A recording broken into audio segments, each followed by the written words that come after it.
हे everyone, welcome और welcome back to Raksha unplugged. कैसे हैं आप लोग? तो पॉडकास्ट में बात करेंगे लप्पू के बारे में, भमितवा डिट्टो के बारे में, दीमक और दिमकाइन के बारे में। बहुत सारी बातें हैं, बहुत सारे व्लॉग्स हैं जो कि गोद भराई से रिलेटेड आ रहे हैं। उन सबको हम डिटेल में डिस्कस करने वाले हैं। लेकिन उससे पहले चैनल पर नए हो या अभी तक आपने हमारे चैनल को सब्सक्राइब नहीं किया है तो प्लीज़ सब्सक्राइब कर लेना, बेल बटन पर हिट कर देना, वीडियो को कर देना भी से एक लाइक, क्योंकि बाद में आप लाइक करना भूल जाते हो, और भर भर के दबा देना हाइप। चलिए शुरू करते हैं आज का पॉडकास्ट। तो सबसे पहले मैं बात करूंगी यहाँ पर लपुआ के बारे में। लपुआ बिना लप्पी के गया है, और इस बार तो उसने देखो अपने मुंह से कबूल लिया है कि ये लेडीज़ का फंक्शन होता है और लप्पी नहीं आ पाई है, ब्ला ब्ला। वैसे लप्पी चाहती तो आ सकती थी, आप चाहते तो उसको लेकर आ सकते थे, या फिर आप चाहते तो उसके भाई के साथ उसको भेज सकते थे, क्योंकि महिलाओं का जो फंक्शन होता है उसमें महिलाएं ज़्यादा मतलब अच्छा महसूस करती हैं साथ में। यहाँ आपका कोई काम नहीं था, जो आपके चेहरे पर भी दिख रहा था। इनकी चेहरे की फ्रस्ट्रेशन साफ नज़र आ रही थी। ये दीमक से बहुत ज़्यादा मजाक कर रहे थे। दीमक की पहले इन्होंने एज का मजाक बनाया, फिर इन्होंने दीमक के उस शौक का मजाक उड़ाया जो वो अपनी पत्नी के लिए कर रहा है। गोद भराई का जो वो फंक्शन कर रहा है, भाई वो सबके आंखों की किरकिरी बन चुका है। टंडना भी बोल रही है कि हमारे भैया ने बहुत खर्चा किया है, बहुत अच्छा किया है, बड़ा अजीब सा फेस बनाकर बोल रही थी। और वहीं जो है जो भमितवा और डिट्टो हैं वो भी सेम चीज़ बोल रहे थे। और कहीं ना कहीं ये बात लप्पू को भी खल रही थी कि ऐसा कंटेंट हम भी बनाते अगर कुछ होता हमारे यहाँ। हालांकि लप्पू बोलते हैं कि नहीं, उन्हें अभी नहीं करना है, लेकिन बात जो है वो तो यही बखूबी अंदर वाली बात किसी को क्यों ही बताएंगे। तो इन्होंने यहाँ पर भी दीमक का मजाक बनाया लपुआ ने कि आपको बड़ा शौक है इन सब चीज़ों का। देखिए शौक से कर रहे हैं, क्योंकि वो बहुत सारे ऐसे डेकोरेशन और वो जो आते हैं ना, कार्ड्स रहते हैं जो हाथ में रहते हैं, उसको क्या बोलते हैं स्पेसिफिक, उसका नाम नहीं मुझे याद आ रहा। तो उसके साथ जो फोटोग्राफ्स होती हैं वो सब की प्रिपरेशन जो है कर रहा था दीमक। तो इसने वहाँ पर मजाक बनाया। अब सब लोगों ने एक व्लॉग बनाया था जो कि था मेकअप से रिलेटेड। अब बेचारा दीमक, यहाँ पर बेचारा दीमक क्या ही कहूँ मैं। तो दीमक ने जो अपनी पत्नी का फेशियल रिकॉर्ड कर रहा था, बेचारा वो अपनी पत्नी का मेकअप रिकॉर्ड नहीं कर पाया, क्योंकि जब वो अपनी पत्नी के आगे कैमरा लेकर घूम रहा था तो उसकी बहनें उसका मजाक उड़ा रही थी। तो इसने कहा कि अब हम क्या करें, हम अपनी पत्नी को ही दिखाएंगे, हम और हमारी पत्नी का ही चैनल है तो पत्नी को दिखाते हैं। तो वहाँ पर थोड़ा सा वो अजीब फील कर रहा था। तो शायद वो कैमरा ना किसी और को देकर गया था। जब दूजा जी मेकअप कर रही थी हमारी जो दिमकाइन है उनका, तो वो कैमरा किसी को देकर गया तो वो रिकॉर्ड नहीं हो पाया। तो वो दुखी हो गया था, कह रहा था कि मतलब हम नहीं रिकॉर्ड कर पाए पूरा मेकअप, लेकिन ये जो लास्ट लुक है वो मैंने रिकॉर्ड कर लिया। हालांकि थंबनेल वगैरह के साथ उसने वीडियो अपलोड किया, अच्छे व्यूज़ आ गए, उस पर लाख व्यूज़ पार कर गए हैं। तो वो अच्छी भी बहुत लग रही थी उसकी पत्नी। लेकिन यहाँ पर बेचारा जो हमारा दीमक है वो नहीं बना पाया, वो पूरा व्लॉग नहीं बना पाया जो उसे बनाना था। लप्पू भी इधर पर यही फील कर रहे थे कि मेरी पत्नी होती तो एक व्लॉग मैं भी बनाता। तो लप्पू ने क्या किया, लप्पू जो छोटी छोटी बच्चियां तैयार हो रही थी वहाँ कमरे में घुस गया और उन लोगों से हंसी ठट्टा कर रहा है। पहली बात तो आपको मैनर्स होने चाहिए, चाहे लड़की छोटी हो या बड़ी हो, आपको एक दायरा मेंटेन करना चाहिए। वो लोग तैयार हो रहे थे, उनके मम्मी पापा अगर शूट करते हैं ठीक है, बट आपको नहीं जाना चाहिए। आप घुस गए उस रूम में जहाँ पर कोई और बड़ा मौजूद नहीं है, आप घुस गए, आप वहाँ पर हंसी मजाक कर रहे हो, फिर आप उनको उनके बीच में ईर्ष्या पैदा करने की कोशिश कर रहे हो। इनका कहना है कौन सबसे ज़्यादा सुंदर लग रहा है, सबसे ज़्यादा सुंदर जो है सबसे छोटी बहन ही लगती है, ये होगी 9-10 साल की। उसने कहा नहीं मैं 10 साल की हूँ। तो मतलब वहाँ मुझे थोड़ा अजीब लगा कि भाई क्या कर रहे हो तुम, बच्चों में ये सब भावनाएं पैदा कर रहे हो। फिर वहाँ 3 लड़कियां थी, उसने एक को मोटी बुलाया और फिर जो है टंडना की बेटी से बोलता है कि तुम्हें अच्छा इसलिए फील हुआ ना क्योंकि जो नाम मुझे तुम्हें देना चाहिए था वो मैंने इसको दिया। मतलब ये बंदा लिटरली पागल है। और यही नहीं, इसने टंडना के पतिदेव से क्या कहा कि कुर्ता पहने हैं, कहाँ से मंगाए हैं, उन्होंने कहा कि हमने खिंतरा से मंगाया है। तो ये बंदा उनसे बोलता है कि खिंतरा का सामान होता है ना, लोग मंगाते हैं, पहनते हैं, वापस कर देते हैं। फिर वो बोलते हैं कि नहीं हम वापस नहीं करते।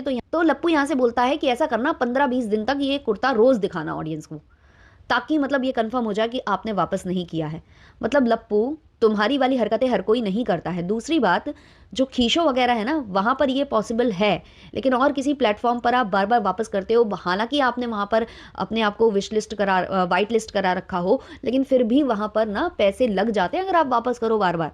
तो क्योंकि आप कभी खरीदते नहीं हो ना इन वेबसाइट से, तो शायद आपको कम पता है। आपने ज़्यादातर जो प्रमोशन किया है वो खींचो का किया है, क्योंकि जो खींचो के प्रोडक्ट्स होते हैं उनमें आप रिटर्न कर सकते हो ईजिली, वहाँ पर कोई प्रॉब्लम नहीं है। आप एक बार वाइट लिस्ट हो गए, आप चाहे जितना कर लो। लेकिन डिपकार्ट और खिंतरा ऐसा नहीं करते हैं, वो लगा ही देते हैं पेनल्टी, और उसके लिए बाद में आप करते रहो, आपको मिलता भी नहीं है वो रिटर्न। तो लप्पू यहाँ ज़्यादा होशियारी मत पीटा करो, अच्छा नहीं लगता है। तो लप्पू ने यहाँ पर फजीती करा रखी है अपनी, बिल्कुल फजीती, और बहुत ही वाहियात हरकतें ये कर रहा है। बात करें अगर मेकअप की, तो सबसे ज़्यादा सुंदर तो ऑब्वियसली वही लग रही थी जो दिमकाइन जी है। उनकी साड़ी का कलर भी मुझे अच्छा लगा, मेकअप भी अच्छा लगा। अब यहाँ पर जो है डिट्टो रानी ने भी मेकअप कराया था, और वो हर बार कराती है भाई, बहुत बड़े आदमी है, 5,000 एक बार मेकअप का लगता है, बताया भी है उन्होंने।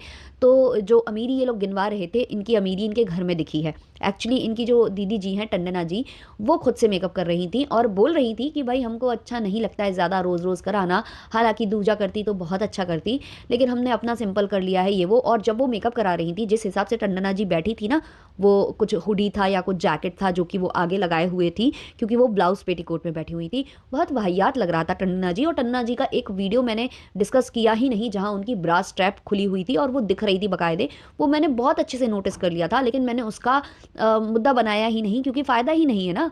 ये लोग बहुत ही अच्छे लोग हैं, इनकी बातें करने का कोई फ़ायदा ही नहीं है, इनको सुधरना नहीं है। तो टंडना जी ऐसे मेकअप कर रही थी, तो वहाँ पर भाई क्यों भाई हमारी जो भमितवा और डिट्टो हैं, जो कि बैंक बैलेंस दिखा रहे थे रिएक्शन चैनल वालों को, क्या वो एक 5,000 का मेकअप टंडना जी का नहीं करा सकते थे? उनकी बातों से समझ में आ रहा था कि वो चाहती थी कराना, बट उन्होंने नहीं कराया, क्योंकि वो वेस्ट नहीं करना चाहती थी पैसे, क्योंकि उनके पास अभी इतनी इनकम नहीं है, जो वो बोल भी चुकी हैं। तो ये करा देते ना, जो दूसरों को बताते हैं कि हमारी इनकम देख लो और अपनी इनकम लगा दो, ये कर दो वो कर दो, तो ये लोग यहाँ पर क्यों इतने तुच्छ हो जाते हैं, है ना। और इनका ये जो बिहेवियर पैटर्न है वो अच्छा नहीं है, किसी का भी नहीं है। आपस में एक दूसरे से जेलिसी फील करते हैं। वो बोल रहा है, मतलब इनके जीजा जी बोल रहे हैं भमितवा जी कि बड़ा खर्चा किया है, बड़ा अच्छे से कर रहे हैं हम। और वहाँ से जो टन्ना जी हैं वो भी ऐसे ही बोल रही थी। तो भाई इन लोगों से कौन पार पा सकता है? और यही कारण है कि जो कोमल जी हैं वो नहीं आई इनके फंक्शन में। क्यों नहीं आई? उन्होंने पूरा ब्लॉग छापा है, उन्होंने साफ साफ बोल दिया है कि जो मेरे पति और मेरे बच्चे के नहीं है, मैं उनके लिए कुछ नहीं कर सकती। कुछ बातें थी जो मैं नहीं बोलना चाहती थी, बट ऐसे रिएक्शन बने, ऐसे कॉमेंट्स आए, तो मुझे बोलना पड़ता है। हालांकि मैं ये सब बोलना नहीं चाहती, लोग समझदार हैं, उन्हें समझ लेना चाहिए। तो कहीं ना कहीं इनको प्रॉब्लम इनकी बहनों से है, क्योंकि उन्होंने आगे बहुत ज़्यादा बधाइयाँ दी हैं। जो दिमकाइन है उसको, दीमक को बहुत सारी बधाइयाँ दी हैं और कहा है कि मेरा इनसे कोई प्रॉब्लम नहीं है, इनसे मेरे रिश्ते अच्छे हैं और मैं इनके पहले फंक्शन में नहीं जा पाई, उसका मुझे बहुत ज़्यादा दुख है। और अगले फंक्शन में शायद बिना बुलाए भी मैं जाऊँगी, अगर ये मुझे नहीं भी बुलाएंगे तो भी मैं जाऊँगी, बट अभी नहीं जा पाई, उसके लिए मुझे थोड़ा सा दुख है, क्योंकि इनसे मेरे कोई भी संबंध खराब नहीं है। तो यहाँ से ये चीज़ क्लियर हो जाती है कि संबंध खराब किससे हैं। संबंध खराब हैं ये जो दोनों नंदे हैं, जो कि अपना बहुत ज़्यादा चलाती हैं वहाँ पर हुकूमत, इनसे प्रॉब्लम है। और शायद सास ससुर से प्रॉब्लम है, क्योंकि इनके घर में कमरा वमरा इनको नहीं दिया जाता है, अलग से कमरा इनके लिए नहीं है। और भी दूसरे बिहेवियर्स हैं जो हमने भी नोटिस किए हैं। जब ये अभी गई थी अपने ससुराल, तो दीमक और दिमकाइन ने इनसे काफ़ी अच्छे से पेश आए हैं, सब अच्छे से बात हुई है। लेकिन इनकी जो सासू माँ हैं, उनका नेचर मुझे ठीक नहीं लगा इनके प्रति। और अब वो रो रो कर और ये करके दिखाना कि मेरा बेटा नहीं आया या कुछ, वो समाज को दिखाना होता है, ये ड्रामे होते हैं जो करता है एक फैमिली, वो मुझे ऐसा फील आता है। क्योंकि क्या होता है ना, दिखाना होता है कि भाई हम तो बहुत अच्छे हैं, हम तो अपने बच्चों को बहुत प्यार करते हैं, हमारे बच्चे ही हैं जो हमसे दूर दूर भागते हैं। लेकिन रियलिटी, जो घर के अंदर की रियलिटी होती है, वो वही जानता है जो साथ में रहता है, ये वाली बात होती है। तो ये सब कुछ मैंने नोटिस किया। और अभी देखो और भी व्लॉग्स आएंगे, जो भी कुछ होगा हम डिस्कस करेंगे। अभी डिट्टो रानी का एक मैंने क्लिप देखा है, जिसमें वो मुंह में खाना भरकर अजीब अजीब हरकतें कर रही हैं कैमरे पर टंडना के। और वो मुझे पता है क्यों कर रही हैं, वो इसीलिए कर रही हैं क्योंकि टंडना दिन रात इनको ही रिकॉर्ड करके शॉर्ट पर अपलोड करती रहती हैं। और टंडना इनका एक बहुत वाहियात वीडियो भी अपलोड कर चुकी हैं, जिसमें ये अजीबोगरीब इशारे कर रही थी, है ना, घर में पूजा पाठ चल रही थी, वो वाला वीडियो। तो जो है ना, जो डिट्टो रानी है वो बोल भी नहीं पा रही हैं कि भाई तुम मुझे ही रिकॉर्ड करती रहती हो, मेरे जो है फोटो वीडियो दिखा दिखा कर तुम चैनल चमकाती हो और मोनेटाइजेशन और करके जो है पैसे वैसे कमाती हो। तो वो एक फ्रस्ट्रेशन थी उनके अंदर जो ऐसे निकल रही थी कि लो मुझे शूट कर रही हो ना, अब ऐसे शूट करो। तो वो गंदी तरीके से अजीब सी आंखें बनाकर कैमरे में देख रही हैं और मुंह फाड़ फाड़ कर जो है दिखा रही हैं जो खाना जो उनके मुंह में भरा हुआ है। तो एक हंसी मजाक एक लिमिट तक अच्छा लगता है, ये आप जो अनहाइजीनिक चीज़ें दिखाने लगते हो ना, खाना है मुंह में, छी यार, मतलब ये लोग बहुत घटिया हैं यार, बहुत घटिया हैं।